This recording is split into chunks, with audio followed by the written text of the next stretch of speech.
He was the son of Bobby Hull, the Golden Jet, one of hockey's most iconic legends. But as a young player, an unmotivated Brett Hull was not considered to be a pro prospect, let alone someone who could approach his father's prodigious legacy. But he'd eventually become the NHL's premier goal scorer and would ultimately record an incredible 86 goals in a single season. By the time he was finished his Hall of Fame career, he had scored 844 NHL goals, won 2 Stanley Cups, and had eclipsed his father's NHL scoring records. Let's take a close look at the career of Brett Hull. How did this self-described lazy, pudgy, and unwanted kid join his father in the pantheon of the greatest players in NHL history? Born on August 9, 1964 in Belleville, Ontario, Brett Hull was one of 5 children of Chicago Blackhawks great Bobby Hull and professional figure skater Joanne McKay. He was also the nephew of another Blackhawks legend, Dennis Hull. Brett would be the first to say that he was a lazy player right from the beginning of his hockey playing days. He really had no interest in skating, so he played goalie instead. But he eventually started playing defense and began practicing the only thing he enjoyed doing, shooting pucks.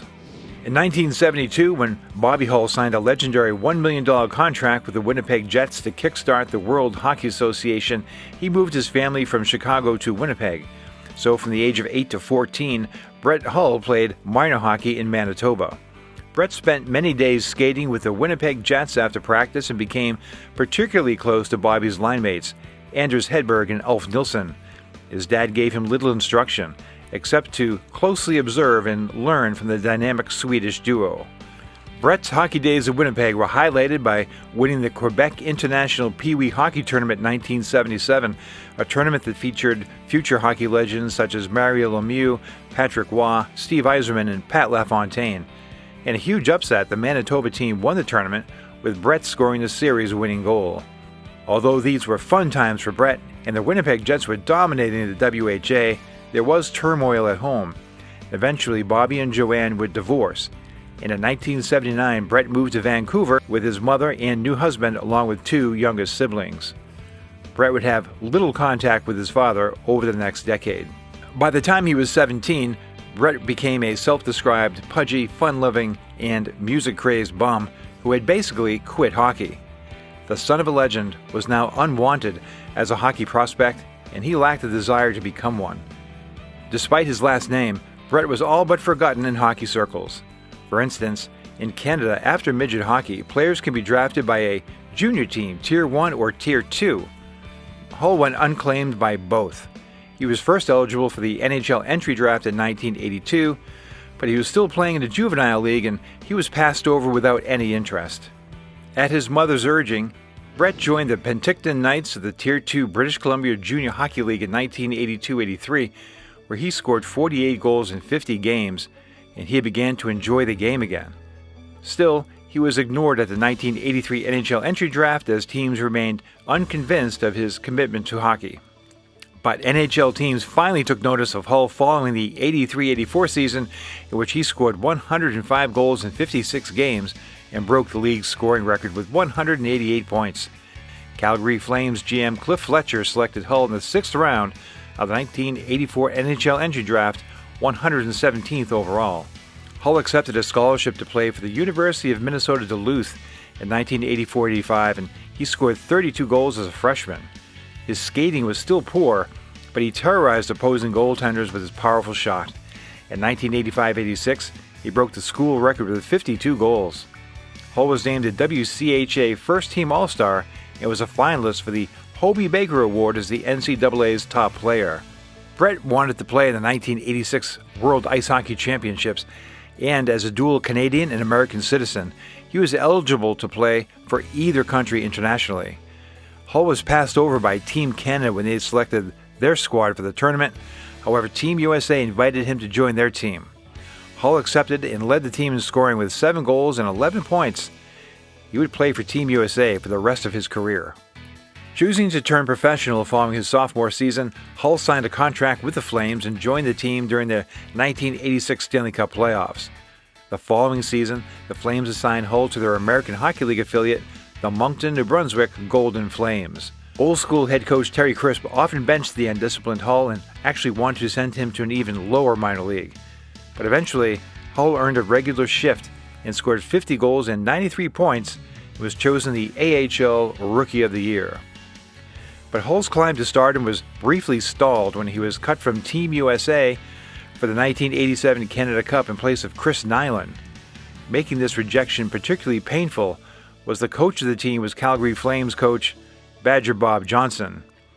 Nonetheless, a few weeks later, Hull earned a spot on the Flames roster for the 87-88 season. While he was often benched and sat out long stretches of games, he still scored 26 goals in 52 games. But he didn't finish the season in Calgary. On March 7, 1988, Hull was traded along with Steve Bozak to the St. Louis Blues in exchange for defenseman Rob Ramage and goaltender Rick Wamsley. Flames GM Cliff Fletcher suspected Hull could develop into a superstar, but decided to take the risk to trade him for the pieces he felt were necessary for the Flames to win the Stanley Cup. And in 1989, they would do just that. Meanwhile, Blues GM Ron Caron had long coveted Hull and was thrilled to finally acquire him. This would be a rare trade that worked well for both teams. Caron's evaluation of Hull proved to be correct, as in his first full season with the Blues in 1988-89, he scored 41 goals. When Hull went to his year-ending exit meeting with coach Brian Sutter, he was expecting a pat on the back. But that's not what happened. I was feeling pretty good about myself. It was only my second full year in the league, and I just gotten 41 goals, and I'm going, and he called me in the office for the end of the year one-on-one meetings, and in not so many words told me that wasn't good enough. Hull took Sutter's challenge to upgrade his game seriously, and he arrived at the Blues' 1989-90 training camp at a chiseled 192 pounds. He teamed with center Peter Zezel and left wing Sergio Momesso en route to a league-leading 71 goals, and he learned to rely less on his slap shot while developing the NHL's most devastating wrist/snap shot. To Hull's dismay, Zezel was traded away in the offseason. Despite his initial protests, the trade would have a huge positive impact on Hull, as he'd now be teamed with playmaking wizard Adam Oates on the Blues' top line. Dubbed Hall & Oates, a play on the band Hall & Oates, the pair became one of the most prolific duos in NHL history. Taken down by Don Sweeney. Galley, stop, Oates. Hull, it's in the net. Hull gets his second. Cavallini, good pass to Oates. He comes in on left wing. Drop pass to Brett Hull, right in a drive. Lost, they rebound. Hull a shot. He scores! Brett Hull on the rebound. Gets his 59th of the year, and it's 3-2. Oh, what a... Hull topped his goal total to a staggering 86 in 1990-91, while Oates served up an astonishing 90 assists in just 61 games. The chemistry of Hull and Oates was pure magic. Hull's 3-year stretch between 89-90 and 91-92 may never be matched. He scored 228 goals, led the league in goal scoring all 3 seasons, and was named to the first All-Star team each year. He collected numerous league awards, winning the Lady Byng Award in 1990 as the league's most gentlemanly player, and in 1991 won the Hart Memorial Trophy and Lester B. Pearson Award as the NHL's most valuable player, as selected by the league and his fellow players respectively. His total of 86 goals in 1990-91 is the third highest for a single season in NHL history. Unable to reach a contract with the Blues, Adam Oates was traded by the Blues midway through the 91-92 season. Fans had been booing Oates throughout the contract stalemate, and the outspoken Hull referred to Blues fans as, quote, losers. That's a statement he would later retract. While Hull's production dropped in Oates' absence, he remained the Blues' top offensive threat. He recorded his 4th and 5th consecutive 50-goal season, scoring 54 in 92-93 and adding 57 in 93-94. On a personal level, Brett had reconciled with his dad, and the two legends finally formed a strong father-son bond.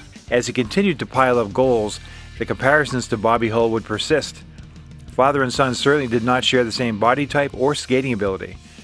But Brett did inherit one important physical trait, the massive Hull forearms, which unleashed the devastating power behind their blistering shots. He'd also inherited his dad's innate ability that gave him the uncanny knack of skating to open areas and converting opportunities to goals. From the face-off, McClaw breaks in.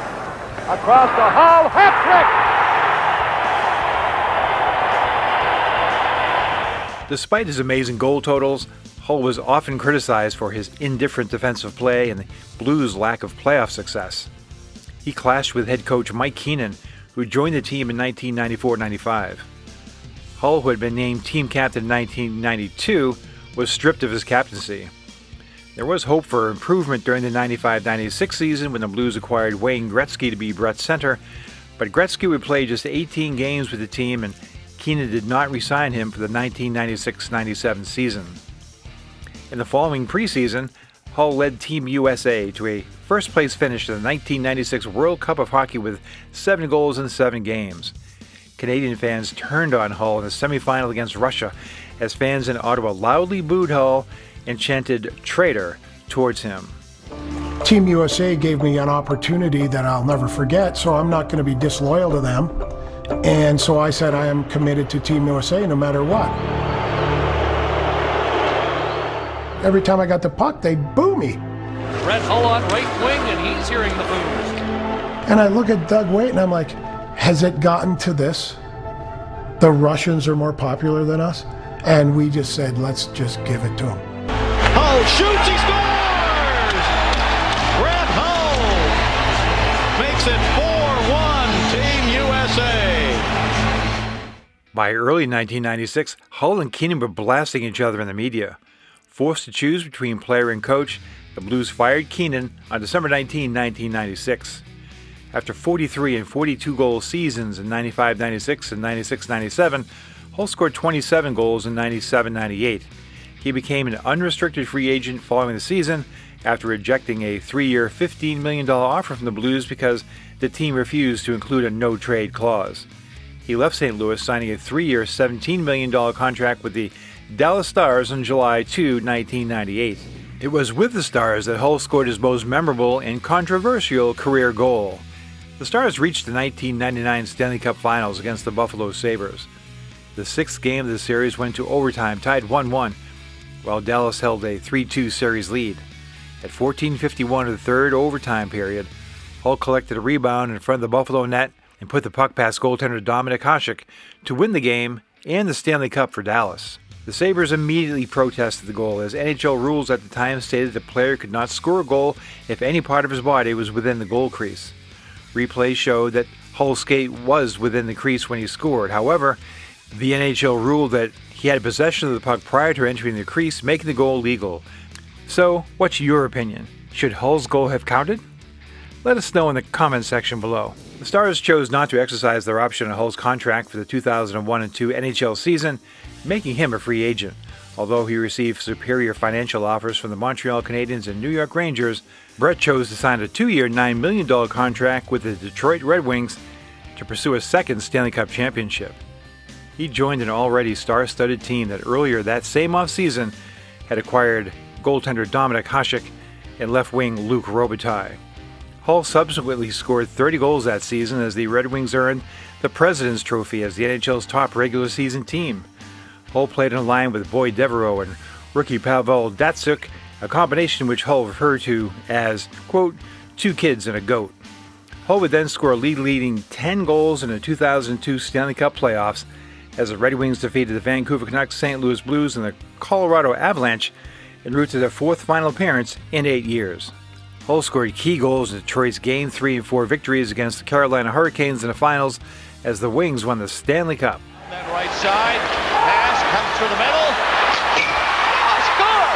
Brett Hull got the pass and put it in off the goalpost. He had all the net to shoot at, and it's 1-0 Detroit. That's Brett Hull's 100th playoff goal. Hull had 2 more strong seasons in Detroit before signing a free agent contract with the Phoenix Coyotes in 2004. After the lockout year of 2004 and 5, Hull returned to the ice wearing his father's jersey number 9. However, after playing just 5 games and recording just 1 assist, Hull felt he was no longer able to play effectively at the NHL level and he retired. In honor of his achievements with the Blues, the franchise retired his jersey number 16 in 2006. In 2010, the team unveiled a statue of him in front of their arena. Hull was inducted into the United States Hockey Hall of Fame in 2008 and into the Hockey Hall of Fame in 2009. In his 19 NHL seasons, the man once known as the Golden Brett had climbed out of the daunting shadow of his Hall of Fame father and left an amazing legacy of his own. And he did it all while marching to the beat of his own drummer. This is part of my new corporate policy. I mean, this is the march to the playoffs. Brett Hull's record stands at 844 goals, 2 Stanley Cups, and significant accomplishments in international hockey. Bobby Hull ended his NHL career with 672 goals, but added 346 in the WHA for a total of 1,108. He won a Stanley Cup with Chicago and 2 WHA championships in Winnipeg. And he was also an outstanding international player. So who do you think had the best career, Bobby Hull or Brett Hull? Let us know in the comments section below.